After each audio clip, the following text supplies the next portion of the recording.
எத்தனை முறை காவல்துறை தடியடி நடத்தினாலும், துப்பாக்கி சூடுகள் நடத்தினாலும், எத்தனை முறை பாதுகாப்பு சட்டங்களிலே சிறை வைத்தாலும், தான் ஏற்றுக்கொண்ட கொள்கைக்கும் லட்சியத்திற்கும் உறுதித்தன்மையோடு இருந்து பணியாற்றக்கூடியவர்கள் எனதருமை பழனிபாபா பாசறையில் வந்த இஸ்லாமிய இளைஞர்கள்.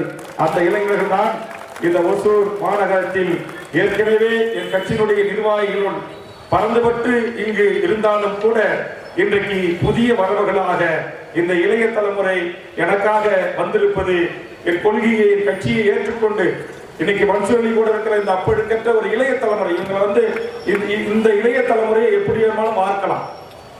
அவர்களை இந்த இளைய தலைமுறை இந்த வயதுதான், இந்த வயதில் கிடைக்கிற இந்த இளைஞர்களை முறையான அரசியல் பயிற்சி தந்து, முறையான அரசியல் தெளிவு பெற்று, முறையான தமிழ்நாட்டின் வரலாற்றை எடுத்து கூறி, முறையாக இந்திய வரலாற்றை எடுத்து கூறி, இங்கு ஒரு நியாயமான கண்ணியமான ஒரு மாற்று அரசியலை முன்வைப்பதற்கு அவர்களை இங்கு இருக்கின்ற உள்ளூர் இரண்டாம் கட்ட எமது தலைமைகள் நீங்கள் வழிநடத்த வேண்டும்.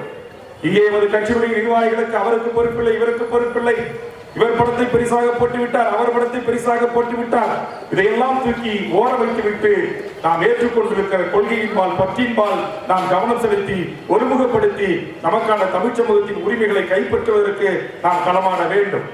அதற்கு ஒரு உதாரணம், ஒசூர்ல 600 ஃபேக்டரிஸ் இண்டஸ்ட்ரீஸ் இருக்கு, 600 நிறுவனங்கள் இருக்கு.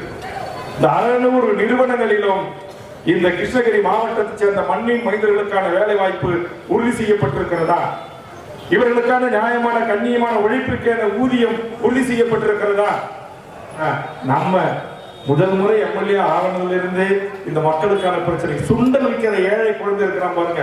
ராமநாதபுரத்திலிருந்து சிவகங்கையிலிருந்து கொண்டு வந்து சில பேர் அந்த பசங்களை 5000 10,000 விலை பேசி அவனை சென்னை மெரினாவுடன் கல்வியை பாதியிலே நிறுத்தி சுண்டல் வைக்க சொன்னார்கள். அந்த சுண்டல் வைக்கிற குழந்தைகளை அழைத்து ஒரு நாள் அவர்களோடு உறவாடி அவர்கள் நிறை குறைகளை கேட்டறிந்து மறுநாள் சட்டமன்றத்தில் அவர்களுக்காக பேசி அவர்களுக்காக வேன்களை வாங்கி ஆசிரியர்களை நியமனம் செய்து அந்த சுண்டல் வைக்கிற குழந்தை செல்வங்களும் உயர்கல்வி படிக்க வேண்டும் என்பதற்காக சட்டமன்றத்தில் போராடி படிக்க வைத்தவன் வேல்முருகன் என்பது எத்தனை என் இளைய தலைமுறைக்கு தெரியும் சொல்லுங்க. ஏன் இன்னைக்கு பாழா போன நீட்டை கொண்டு வந்து ஏழை எளிய தாழ்த்தப்பட்ட சிறுபான்மை பள்ளி செல்வங்கள் அரசு உதவி பெறும் பள்ளிகளிலே அரசு பள்ளிகளிலே படித்தவர்கள் யார் வேண்டுமானாலும் 12ஆம் வகுப்பு மார்க்கின் அடிப்படையிலே நீட் என்கிற கோச்சிங் தேர்வுக்கு 3 லட்சம் ரூபாய் 5 லட்சம் ரூபாய் அழுவாமல் அல்லது நாமக்கல் போன்ற கல்விகளிலே படிப்பதற்கு வசியற்ற என் ஏழை பிள்ளை செல்வங்களும் மருத்துவர் ஆகலாம் என்கிற அந்த கனவை நனவாக்குவதற்காகவே அதை தடுத்து நிறுத்துவதற்காகவே கொண்டு வரப்பட்ட நீட் என்கிற தேர்வை இன்றைக்கு ஒன்றிய பாரதிய ஜனதா அரசு நடத்தி கொண்டிருக்கிறது. இது தமிழ்நாட்டில் தடை செய்ய வேண்டும் என்று நாம் போராடி வருகிறோம். அதே நேரத்தில் அந்த தமிழ்நாட்டு மாணவர்களை பெங்களூருக்கும் மகாராஷ்டிரா மாநிலத்திற்கும் கேரளாவுக்கும் ஆந்திராவுக்கும் அந்த தேர்வை எழுதுவதற்கு அனுப்பினார்கள். அந்த நீட்டு முகாமை என்கிற மத்திய அரசு நிறுவனம் ஏன் அனுப்பினார்? அதுல ஒரு சூழ்ச்சி. இங்க உட்கார்ந்து இருக்கிற என் இஸ்லாமிய உறவுகளுடைய 1 வயது பெண் மனுஷனுடைய பையன் இருக்கிறான். அவருக்கு பெண் இருந்துச்சுன்னா 12வது படிச்சிருந்துச்சுன்னா அந்த பெண் ஒரு தாய் அல்லது தந்தை துணை இல்லாமல் மாற்று மாநிலத்தில் போய் சென்று தங்கி ஒரு இரவு ஹோட்டல்ல மொழி தெரியாத ஊர்ல மறுநாள் காலையில அந்த சென்டரை கண்டுபிடிச்சு அந்த தேர்வு எழுத போக முடியுமா? இந்த நாட்டில் 250 கட்சி இருக்கிறான், 150 மேற்கட்ட கட்சி பதிவு செய்யப்பட்ட கட்சி. ஒரு கட்சி அதை குறித்து கவலை கொள்ளவில்லை. உத்தரவு மோடியிடமிருந்து வந்தது. எல்லா மாணவர் செல்வங்களும் பெற்றோர்களும் அம்மா அப்பாவும் மாமா அத்தை கையை பிடிச்சிக்கிட்டு பெண் பிள்ளைகளை ஆண் பிள்ளைகளை ட்ரெயின்ல விமானத்துல பஸ்ஸுல லாரியை பிடிச்சி தேர்வு எழுத போனாங்க. அப்படி எழுதுவதை எதிர்த்து தமிழ்நாட்டில் 250க்கு மேற்பட்ட கட்சிகளிலே ஒரே ஒரு கட்சி தான் தென்னிந்தியாவிற்கான நீட்டு முகாமினுடைய டைரக்டர் ஜெனரல் என்கிற அதிகாரிகளுடைய அலுவலகம் அண்ணா நகரிலே இயங்கியது. எல்லா மாநிலத்துக்கும் நீட்டுக்கான கொஸ்டின் அண்ட் பேப்பர் லாரிகளிலே ஏற்றிக் கொண்டிருந்தார்கள்.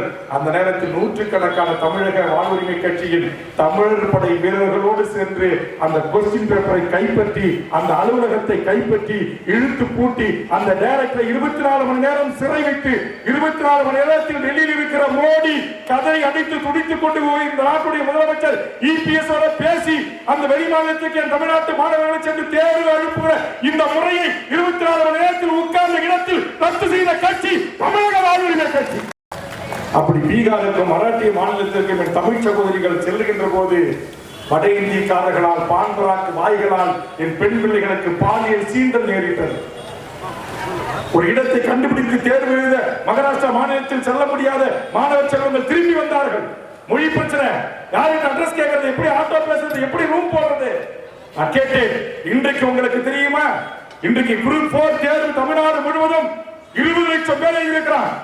என் தமிழ்நாடு அரசாங்கத்தின் கட்டமைப்பு அவர்களை ஒழுங்காக எழுதுவதற்கான தேர்வு மையங்களை உருவாக்கி, ஆசிரியர்களை நியமனம் செய்து, அதற்கான கொஸ்டின் பேப்பர்களை தயார் செய்து, காவலர்களை தயார் செய்து, முறையாக 20 லட்சம் பேர் உட்கார்ந்து தமிழ்நாட்டில் இருக்கிற பள்ளி கல்லூரிகளிலே தேர்வு எழுதுகின்ற போது, டிஎன்பிசி போட்டித் தேர்வு எழுதுகின்ற போது அதுல பாதி கூட வராத +2 தேர்ச்சி பெறுகின்ற மாணவர்கள், அதுவும் நீட்டை எதிர்கொள்கின்ற மாணவர்கள் ஒரு சில லட்சம் பேர்கள் இந்த மாநிலத்திலே அரசு இயந்திரங்களிலே, அரசு கல்லூரிகளிலே, தனியார் கல்லூரிகளிலே ஏன் எழுத முடியாது?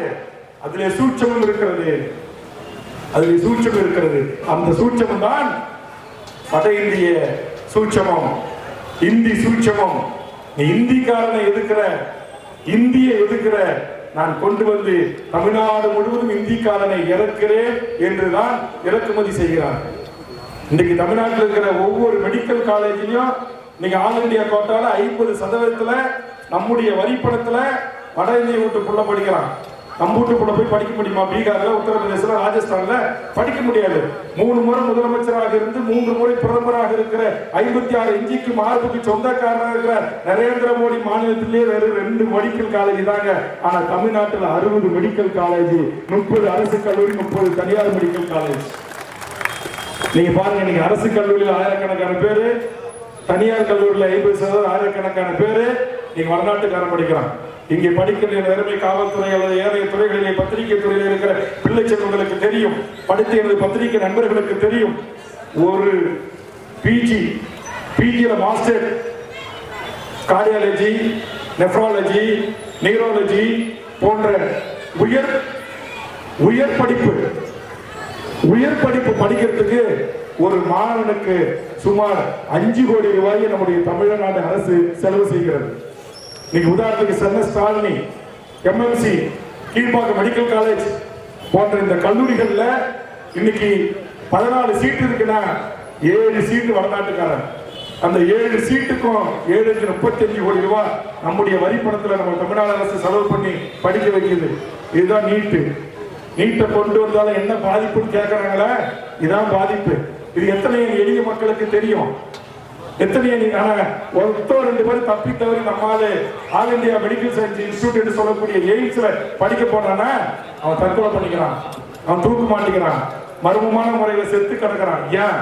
தமிழர்கள் இங்க வந்து இந்த மாஸ்டர் ஆஃப் டிகிரி என்று சொல்லக்கூடிய triple master of degree, UG, பிஜிக்கு மேல 3வது மாஸ்டர் ஆஃப் டிகிரி மருத்துவத்துறையில படிக்க அனுமதிக்கிறது இல்லை. நான் எதற்காக இதையெல்லாம் சொல்லுகிறேன் என்று சொன்னால், இதையெல்லாம் குறித்து கவலைப்படுகின்ற ஒரு கட்சியாக, சமூக நீதியை குறித்து கவலைப்படுகின்ற ஒரு கட்சியாக, சாதிவாரி கணக்கெடுப்பு நடத்தி அனைத்து சமூகங்களுக்கும் அவரவர்களின் எண்ணிக்கைக்கு ஏற்றவாறு கல்வி, வேலைவாய்ப்பு, உரிமை வழங்கப்பட வேண்டும் என்று கோருகிற ஒரு அரசியல் கட்சியாக, இஸ்லாமியர்கள், இந்துக்கள், கிறிஸ்தவர்கள், முகமதியர்கள் என்று அனைவரையும் அரவணைத்து அவர்களின் உரிமைகளுக்காக களத்தில் இறங்கி சமரசமற்று போராடுகின்ற ஒரு அரசியல் கட்சியாக இன்றைக்கு நம்முடைய தமிழக வாழ்வுரிமை கட்சி இன்றைக்கு வேகமாக பீடுநடை போட்டு வருகிறது.